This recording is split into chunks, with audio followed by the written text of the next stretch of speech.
A very good morning and thank you so much for having taken the time to join the webinar. My name is Jay Reddy. I'm a senior cybersecurity evangelist here at ManageEngine.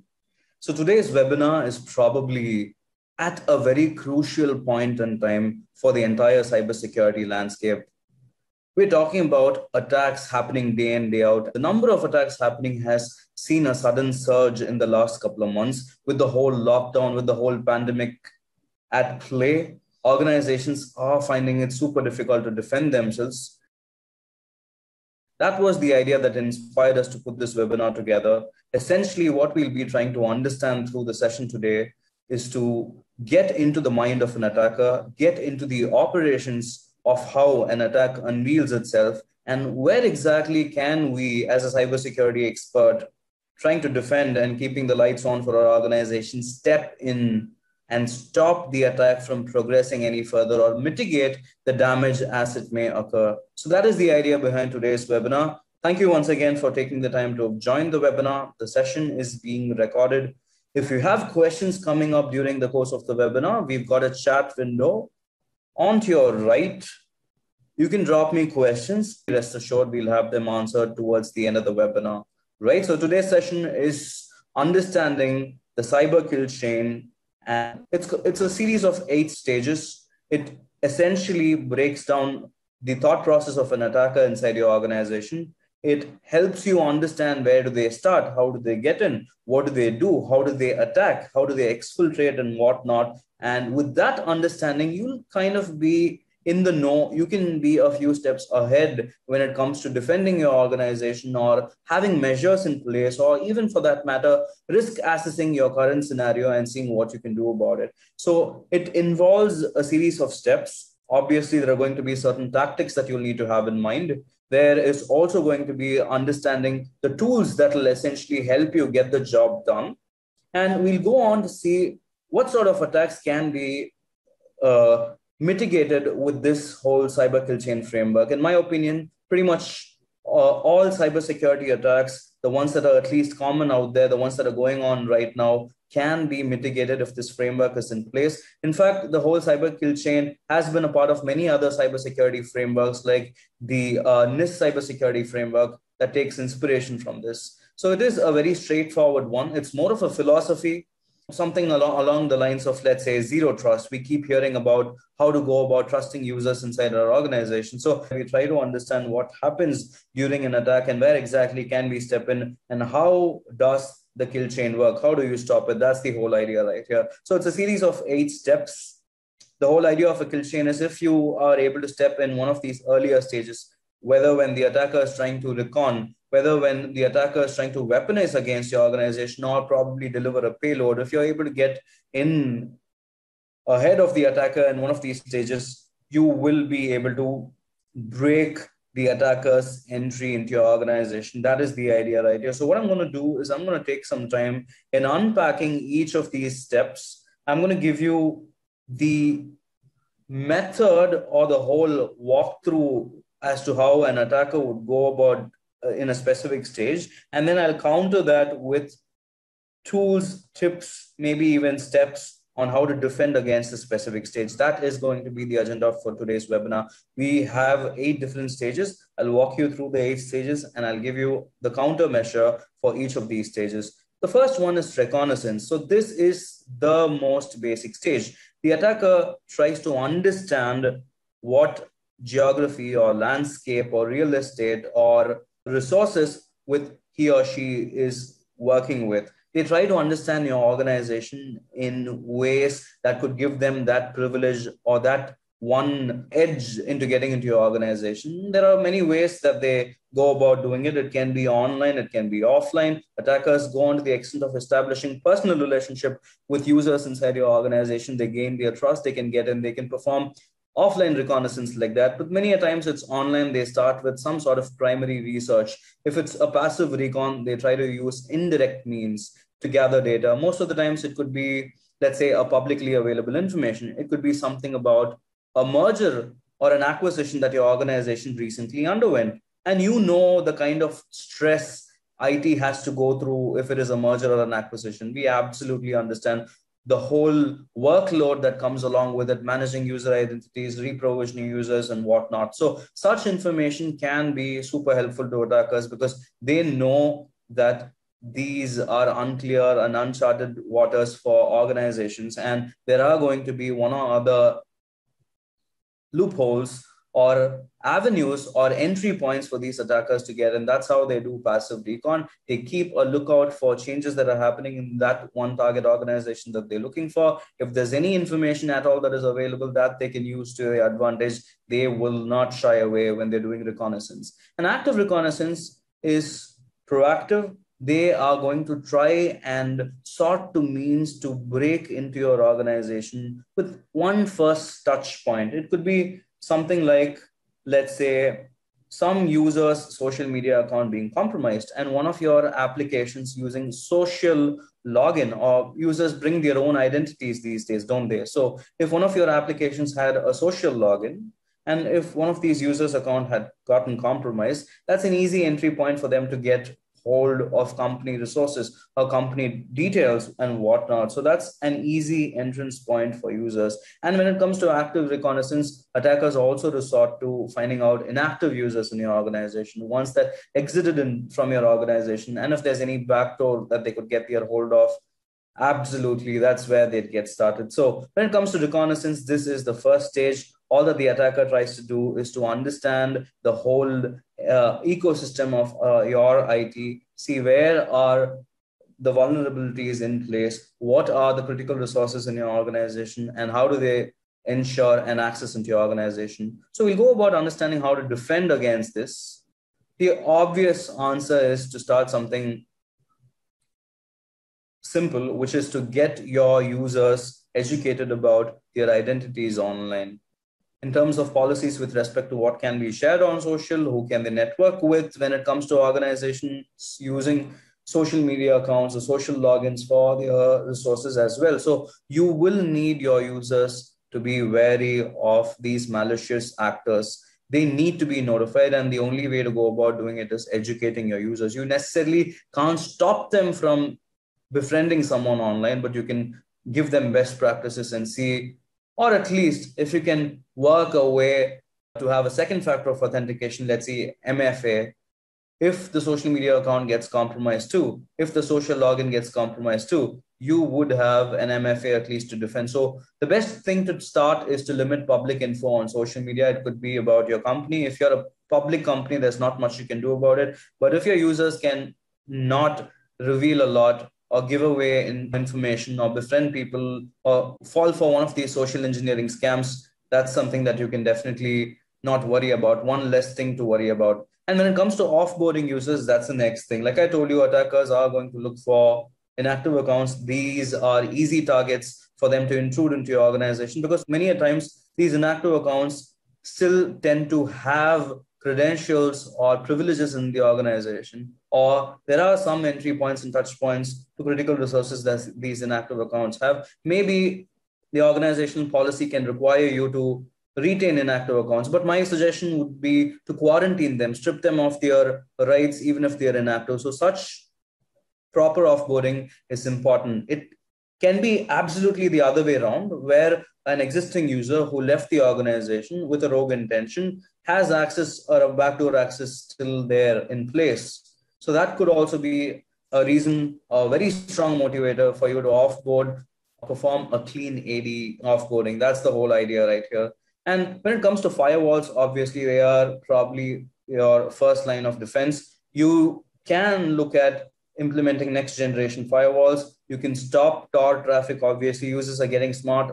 If it's an insider doing it, it can be a lot more difficult in this scenario. Or if it's an outsider or an attacker, having a next generation firewall can probably help you fare a little bit better. And regular cleanup, like I told you, unused ports, unused services, service accounts that are in place, groups that aren't monitored, they need to be cleaned up. So the easiest way to go about doing this is you need a protocol or a process that does not give way to loopholes in the first place. You'll need to try and keep your system spick and span as much as possible. To start with, the recommendations today are cleaning up your AD, cleaning up your unused ports and services. If there are service accounts, you need to regularly monitor them. If there are user accounts that are inactive, please offboard them completely. If you can leverage the next generation firewalls, nothing better than that. And obviously, try educating your users about what to share and who to network with, and not fall for social engineering scams. So this way, you will be able to stop attackers from getting that first touch point, which is going to help them eventually do a recon. So that's where you stop. So if you're able to stop it at this level, it's going to save a lot of trouble. But then again, attackers are going to find a million ways to pass through this. So what do they do right after they recon? What do they do right after they get in? They try to weaponize against your organization. So they try to create some sort of virus or a malware or a package that can exploit a vulnerability that is already present in your system. So right after they recon, the whole intention of the recon is to get into your organization to check for vulnerabilities. Right after they've successfully done that, if we've been not able to stop them right there, the next obvious step is they try to weaponize against you. So what do? They try to deliver a payload into your organization. It's probably through one of these backdoor entries that I was talking about. It could be one of the tools like Metasploit, or the ones that are listed right here, especially the ones that get into your organization through a social engineering attack. So what I'm going to do right now is I am going to try and emulate the steps of an attack by an attacker. So I'm going to try and unpack the mindset of an attacker right here, and how do they go about initiating something very basic, key strike attack. Very straightforward, not much of a know-how is required right here. Basic Google search can get the attacker enough information. So I'm going to initiate the Lucky Strike package right here. I've downloaded it from Git. I'm en route to create a package that can infiltrate an organization and initiate a program that's required. So I have to start with a few basic steps right here, where I initiate PowerShell, bypass a specific protocol that prevents me from doing actions like this. I call for the Lucky Strike package, and I'll start by importing a module from the Lucky Strike package. So this is as easy as it could get. An attacker can get their way in. They could be a beginner and can get the job done. So here, this sort of attack usually happens right after the user is socially engineered. They are sent an email with this specific attachment. So what I will be doing is creating an attachment that is malicious. I'll start with a catalog right here. I create and add a payload to the catalog. This is where I actually determine what sort of file is going to be sent and what program has to be initiated.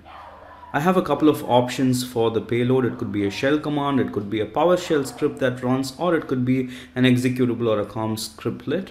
Here in this case, I'm going to go ahead with shell command, and the program that I want the payload to initiate is calculator. This is just an example. I could get the payload to initiate whichever other application, something that could exfiltrate and send data back over to me. So that's something that I could initiate, or any other sort of malware that I've installed in the system priorly. So I choose the payload option. In this case, I have provisions to create the payload that pretends to be an Excel document or a Word document. I'm going to go ahead with a Word document and choose the Lucky Strike demo that I just created. I've chosen what needs to be added. So as you see, I am done creating the payload. The payload will pretend to be a Word document, and the package or the file that begins to execute is the calculator application. So I've exported the payload right here, and there you go. So I've exported the document, and this is how it looked like. Once the user downloads this document, you'd be able to see that there's a prompt from Microsoft that says enable macros. You'll be able to see that there's a prompt from Microsoft that says enable macros. And once someone unknowingly hits that, the program gets initiated in the background. That's how the attack happens. It's as straightforward as that. So you will need to understand that attackers are going to find that one gateway or loophole to get into, intrude, and deploy a payroll. So what do?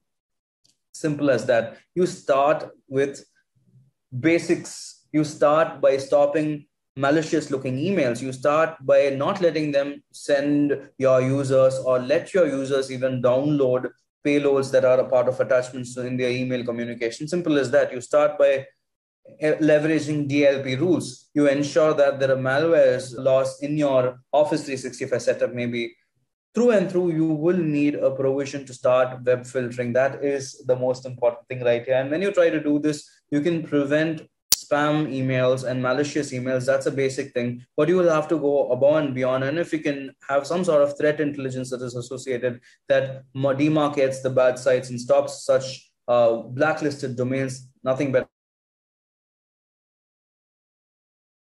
Weaponization, your endpoints need to be spick and span. So you need a proper endpoint protection service. You will need at all points in time monitoring over these endpoints. And if you can prevent any executables from being run, that would be even better. So the right users need to have the right privileges. If there are any users out there whose systems or servers or accesses are unpredictable or not the usual, there is an anomalous behavior right there, you need to be immediately notified. And if there are browser plugins that are not required, so browser security again has become a big deal these days, because one of the most vulnerable endpoints as of today is browser, because people tend to visit whatnot.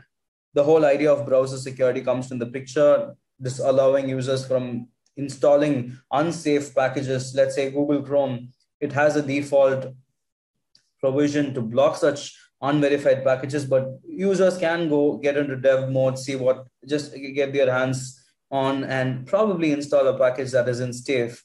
That's the whole idea right here. And if you can stop that, nothing better than that. So the whole idea in this stage is to try and limit the weaponization against your organization at an early stage right here by doing these basic checklists of filtering emails, stopping users from visiting malicious websites, protecting users' endpoints, see if you can contain and secure browser, which is a big endpoint right now, and potentially prevent any unrequired executables for users who do not have the privilege. So these are certain basic checklist that you can follow against in this specific stage where we are trying to stop a weaponization under process. So right after they've weaponized, let's say we haven't been able to do much right here, the next obvious stage is delivery. They've got that access into your organization. They've got your user to download a package. And then the obvious next step is delivery. All that the attacker tries to do right here is to deliver the package and probably spread that one piece of malware across your organization so that they can laterally move. So when it comes to how it works, there are probably two ways in which they do it. One is the adversary controlled delivery, and the other one is the adversary released delivery. So if it's the attacker brute forcing into your organization in an open port, it's obviously adversary controlled. When it's adversary released, it's the other way around, where your user or your insider has already got that payload in probably one of their resources or in their drives or on their email. And right when they download it and right when they click on it, that's when it's released. So adversary controlled and adversary released delivery. So these are the ways in which how they go about delivering the whole payload right here. So obviously there are a couple of steps that you can do right here as well to defend. The first thing that you can do is deploy a very strong spam filter for your users from clicking on any phishing emails, but all data proves it otherwise. Your users are going to click on any email that says do not open and are going to download an attachment that says do not download. So there's how much you can do about it, but still have practices that prevent users from receiving such emails in the first place. Monitoring user activity for anomalies is a great place to start, because right when you know an account is compromised, there are easy indicators like weird logon behavior, logon activity happening from different geographic locations, maybe wrong devices that weren't listed before, or even at a different time and day. So you will need to understand that monitoring user activity can essentially give you that one heads up that you'd need when it comes to stopping the delivery of the payload. And yes, obviously, you can leverage FIM tools or file integrity monitoring tools that are going to tell you that there are any spurious changes that are made to files or folders in your organization, especially if the delivery is a ransomware. So you know that right after the payload is delivered, there's going to be some level of encryption or some level of changes that are going to consistently keep happening, and you will need a file integrity monitoring tool that gives you that heads up that's most required at this stage. So let me quickly give you a recap. So we've seen three stages. The first one was reconnaissance, where the attacker tries to understand what's the geography, what's the real estate with which he or she is working, the organization basically, to find out where they can enter, and right after they enter, to find out what are the resources. Next one is weaponization, where they try to exploit that access by sending out a malware or weaponizing your users against you, or finding that entrance point inside. Delivery is where they get that payload deployed. It could be either through a direct delivery, which is controlled by the adversary itself, or it could be released by one of your users unintentionally. So we've also seen a couple of steps to protect or prevent or defend against each of these stages. We'll get to the next stage, which is exploitation. So this is where things get a little out of hand. Up till now, the attacker has gotten into your system and hasn't done anything considerable, but just prepped up. And if you're able to stop them at this stage, nothing better than that. But right when they start exploiting, that's where things get out of hand, because they extend their reach into your organization. They try to make things absolutely messy by exploiting the vulnerabilities and weak points that exist within your system. That is the idea. So there are two ways in which they go about doing it. They either do a dropper service or a downloader service. Let me walk you through. When it's a dropper service, the attacker tries to use a service to gain the ability to execute commands remotely. This is God mode. They are able to get into your system right after that payload is delivered, right after that payload is installed. The first thing that they want to do is to be able to control your system.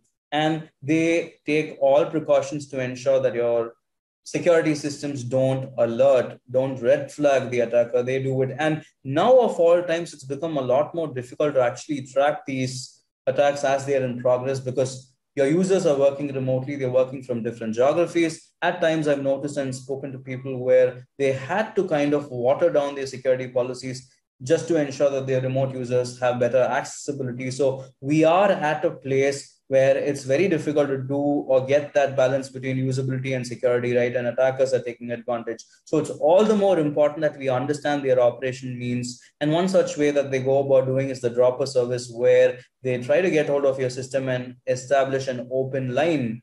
They need an open line with your systems for them to be able to execute actions remotely. So right after they're in, this is when they start extending their control, extending their arms. That's the whole idea right here. And then there's the whole downloader service. These are going to be those pesky little plugins or softwares or EXEs that are a part of your system. You never really know, because one of the users got them in the first place, and they wait for a considerably enough time.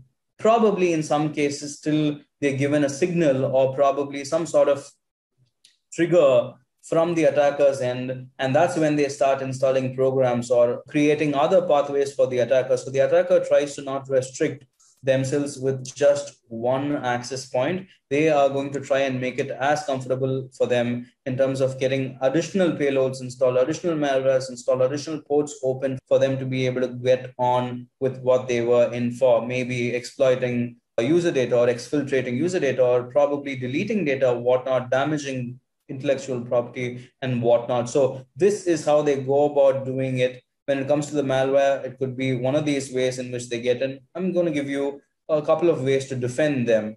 So the obvious thing is to start by monitoring tasks in your organization. So these downloader packages or dropper packages, both of them, when you see, they pretend to look like scheduled tasks. Your system most likely might miss that. So if you can monitor scheduled task creations and look for any changes that are going on right there, you would be able to kind of lock down such a spurious job scheduling. That's the whole idea right here. So you need a system that continuously looks at these accounts, if there are service accounts that are being triggered, if there are privileges that are being used, if there are new EXEs that are being deployed, or any new services that's running in the background, probably just hogging memory or trying to deny service for another operation, you should be able to be notified. And then there's obviously this big problem, PowerShell abuse. So there are instances where these malwares can take over your PowerShell, and it becomes very, very difficult to go on forward because you essentially need PowerShell for very many other services. So you will need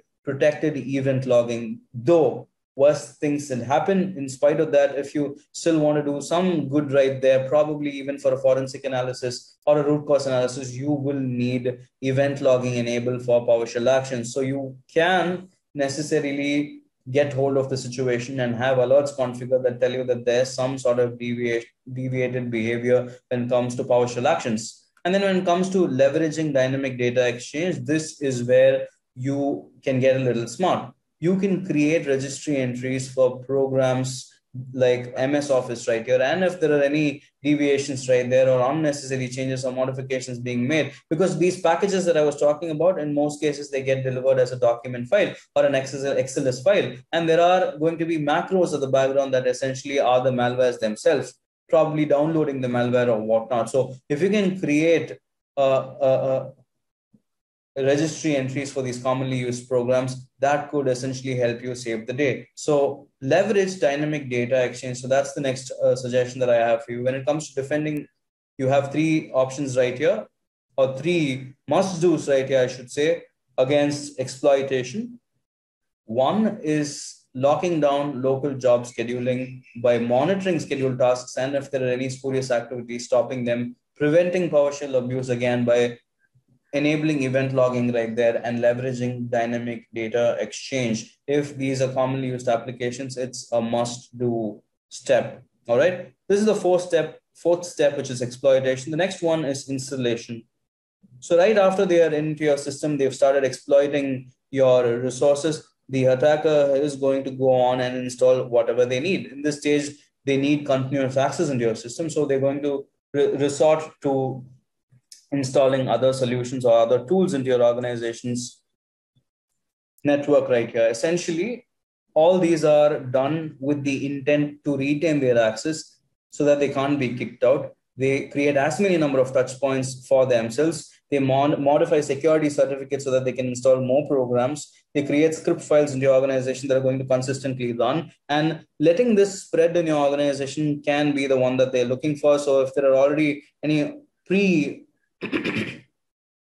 defined vulnerabilities in your organization, it's going to make it easy for the attacker to just go about exploiting them. So this is what the attacker can do right now when it comes to installation of new programs that are malicious and intended to granting more access, letting them laterally move.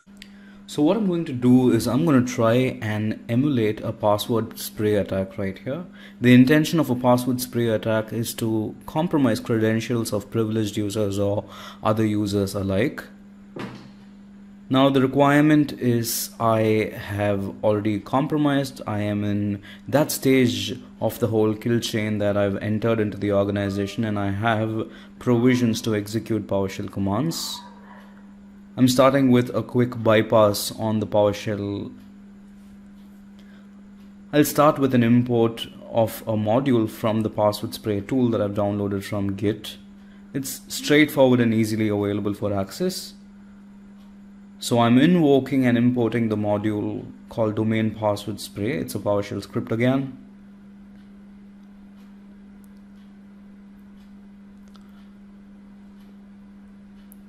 Invoke domain password spray, and I will select what is going to be that weak password that I want to try or spray against users. Here it's going to be test@123. Once that's done, it's pretty instantaneous. It looks up for all the users in my organization. It starts spraying test@123. Now it's created a list of users to spray. There appears to be no lockout policy. Users who are disabled are removed just to stop it from not hitting a dead end. And there are totally 6 users who are found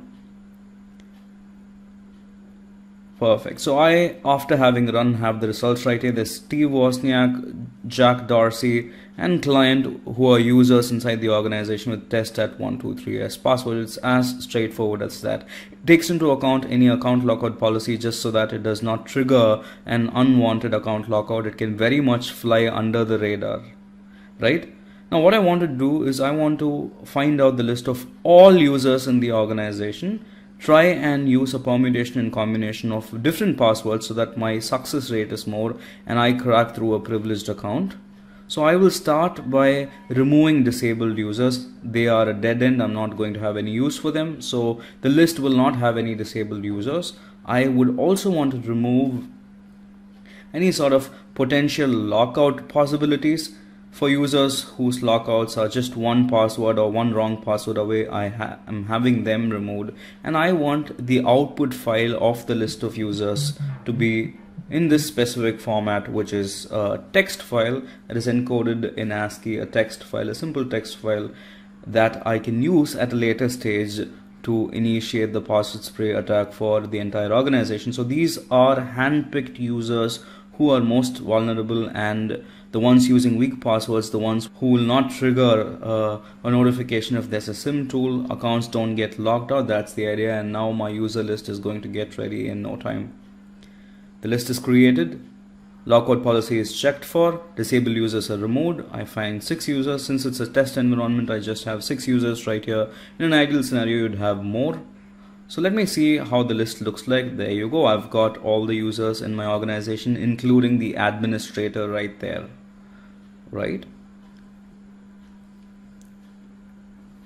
Now what I intend to do is again run the password spray tool, but this time I would want to use a list of passwords. Essentially, a password spray and a dictionary attack can go hand in hand. I would want to invoke my domain password spray PowerShell script right here.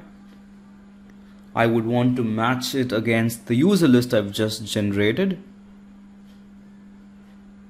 So I'm handpicking the list of users who are to be password sprayed.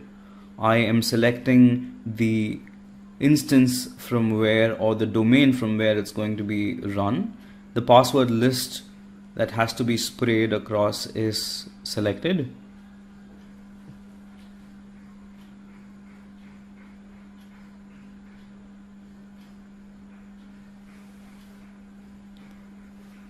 Now I would want an output file again in a text format that says which user has what password.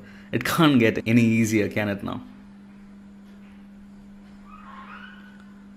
So output file is going to be sprayed credentials.txt, and you would see how quick it works to generate a Word file that has the list of users and whose passwords are weak from the list of sprayed passwords. So here we've got test at 123. This list can be long. So again, all sorts of precautions are taken. It's asking me if I want to do the password spray on these accounts. I'm saying yes. And then the output is ready. The password spray has been successful. Let me quickly open the file to see. There you go. So we know there are 4 users in the organization who've used a weak password from the list right here. So password spray is that simple, and privileged accounts at times also fall victims for this sort of attack. So there are a couple of things that you can do. When these activities are done remotely, you can look at remote desktop monitoring. You can look at failed logon sessions. You can look at session durations. If there are any unforeseen terminated sessions, you can probably look into them as well. So getting hold of a desktop activity monitoring solution, especially while users are working remotely, is absolutely critical. If there are any deviations or suspectable behavior, you get notified. Endpoint protection, again, like I told you, detecting a strong response system in place is important. So if there are any deviations, if there is a threat, that's known threat that's detected, the endpoint protection software kicks in and stops and prevents and probably even shuts down that device and kicks that user out. So you have endpoint protection in place. So look at that as an option. So we were talking about installation, and installation usually occurs on an endpoint. So endpoint protection is absolutely important. When the installation occurs, the attacker tries to get in through probably a remote session. So remote sessions also need to be monitored. So that's the fifth stage. Next obvious one is where the attacker, right after getting access, right after establishing their foothold, wants to get more. They essentially want the keys to your kingdom. That's where they start privilege escalation. So the only goal right here is to make them or get them a spot where they have the bird's eye view of everything that's happening in your organization. At the same time, making it absolutely difficult for the administrators and cybersecurity folk to weed them out. That's the idea right here. So privilege escalation, the only aim with which they get into the organization, they can absolutely achieve this if there are privileged accounts that are compromised. So when it comes to lateral movements, this is what they do. They try, wait it out after reconnaissance, after understanding, after delivering the package, after doing all these installations, they try to laterally move both for admin level accounts, privileged accounts, and service accounts. So they try to exploit vulnerabilities that are already there in place to get a hold of as many number of accounts as possible. They're going to try and exploit existing password vulnerabilities. Brute force attacks are absolutely easy. Credential extraction or expanding vulnerabilities that are already there in your system. So they try to laterally move. They try to get hold of more and more credentials, become members of more and more security groups until they get hold of the domain admin credential. That's in most cases the ultimate aim. After that, everything else is absolutely straightforward for them. So they try to laterally move. So when it comes to escalation, again, they're going to do a couple of things right here. They're going to try and horizontally move. We call it island hopping, the whole lateral movement. They're going to take a couple of approaches to find out misconfigurations that are there, try to escalate their permissions on existing accounts and cover their traces. They're going to process injections. They are going to perform pseudo attacks. They are going to try and path intercept to find out what's going on. And obviously the most common one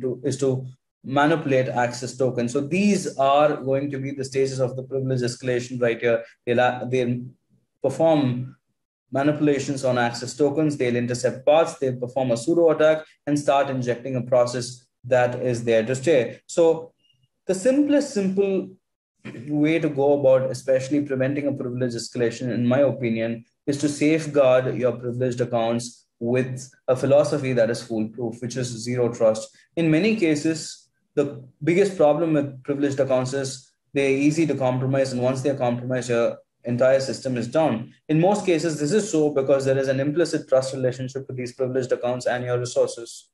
So by default, any user within your organization, especially if they're a privileged user, are trusted, right? And that isn't a great thing to do, and hence zero trust. Forrester, they put together this concept a long time ago. I'm guessing 10 years ago, a decade ago, and then down the line, many organizations have reinvented themselves with zero trust. And right now, of all times, while working remotely, it makes absolute sense to not trust your users. Your users need to earn trust. And how does that happen? Maybe validating their identity, maybe with a second factor of authentication. There can be a lot of ways to do it. Maybe even contextual authentication to subtly understand the user and their behavior. So these are certain things that you can have in mind while you go about defending against privilege escalation. Especially zero trust right here does a great deal of good when it comes to blocking such activity or making it impossible for such activity, because every time trust has to be earned, even if it's a privileged user, they have to prove their identity. So these methods, ones like MFA, contextual authentication, adaptive authentication, or passwordless, are probably a couple of ways to go about doing zero trust. There are many more. It's a multi-pronged approach. Like I say, it's a philosophy. You will need tracking in, you need continuous monitoring, you need to be adaptive, you need to get that visibility. So that's the whole deal with zero trust.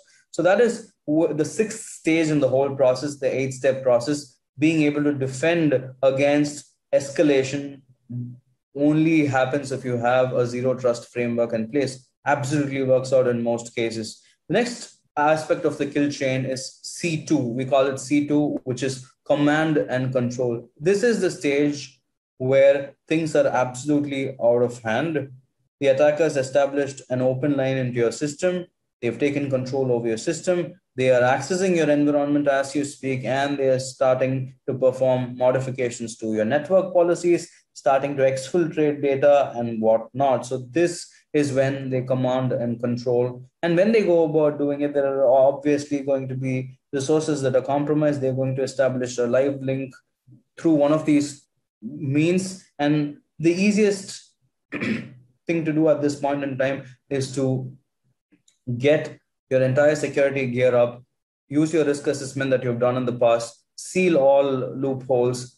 To start with, stop any sort of outbound modifications that are being made. If there are any open ports that need to be looked into, you can check right here. At this point in time, I want to point you to one great resource, which is Census, spelled CENSYS. It's a great tool to help you find out if there are any open ports exposed on the internet. The whole deal right here is attackers are going to try use this, especially while working remotely. Organizations have resorted to hosting their internal applications and made them publicly facing towards the internet. So there are going to be many vulnerable open ports that you don't want to be open in the first place. So you can defend against that. Use this tool called Census, CENSYS. It's a free tool to find out if there are any vulnerable ports. Gives you a picture at least. You can look at that. So here, as we go about trying to find out policies that are being modified, you will need a tool that can absolutely log all of this and analyze any deviations made to these policies and notify you right on time. So once you have that in place, you'll obviously be able to block any unnecessary or unwarranted remote access. That's the whole idea right here. And when you go about doing this, obviously, like I pointed out earlier, you can try NGFW, which is the new generation firewall, to check if you can block traffic that's already blacklisted, the ones or the users who are marked to be malicious, the programs that are marked to be malicious, the email subject lines that are marked to be malicious. It's a multi-pronged approach. The entrance to your organization or to your resources, there are very many ways in which the attacker can get in. So at this stage, to stop them from getting command and control, the only way is to block access at very many touch points as possible. It might be a very stringent measure to take, but then it is much required. And the last step in the kill chain is right after all of this done, right after the attacker has established their connection and has taken control, is action on their objective. Why are they in your organization? Are they there to collect information? Are they going to exfiltrate data? Are they going to encrypt data and demand for a ransom? Are they going to just destroy data to disrupt your business? You will need to be able to protect yourself against this. So when this happens, they try to do whatnot to typically intrude, move laterally, get hold of this data, exfiltrate it. And most of the times these days, the challenge is it takes months together to even detect all of this happening. That is the biggest downside of attacks that are happening right now. And the whole remote working scenario has added fuel to the fire right here. Again, a couple of straightforward means to defend. You can look at DLP tools, right? Data loss prevention solutions can help you fix exfiltration offhand. If you're using Office 365 or M365, you have the command center where you can configure stringent DLP rules. You can also look at another very useful resource. Look up Secure Score, spelled SECURE, Secure Score. It's a dashboard that M365 and Office 365 administrators get access to. It gives you a clear snapshot of where your organization is with its security posture. It's very contextual to your organization and to your setup. So do look up for that and configure, get into your security and control center and configure DLP laws, have them made stringent. There are a lot of inspiration that you can take outside very many policies. We have a set of recommendations just in case if you might need them, drop me a message. I'll be happy to help. Then there's the whole deal with backup and recovery. If all things fail, just to keep the business afloat, just to keep things moving forward, we need backup and recovery. That's where this comes in. So when it comes to backup and recovery, you can follow the 3-2-1 rule for backup. 3 copies of the data made, 2 of them stored in 2 different physical formats, drive formats or storage media, and 1 stored in a different physical location altogether. So this is a great rule that you can follow when it comes to leveraging backup data. And UBA, user behavior analytics tools, are the future when it comes to cyber kill chains and preventing them.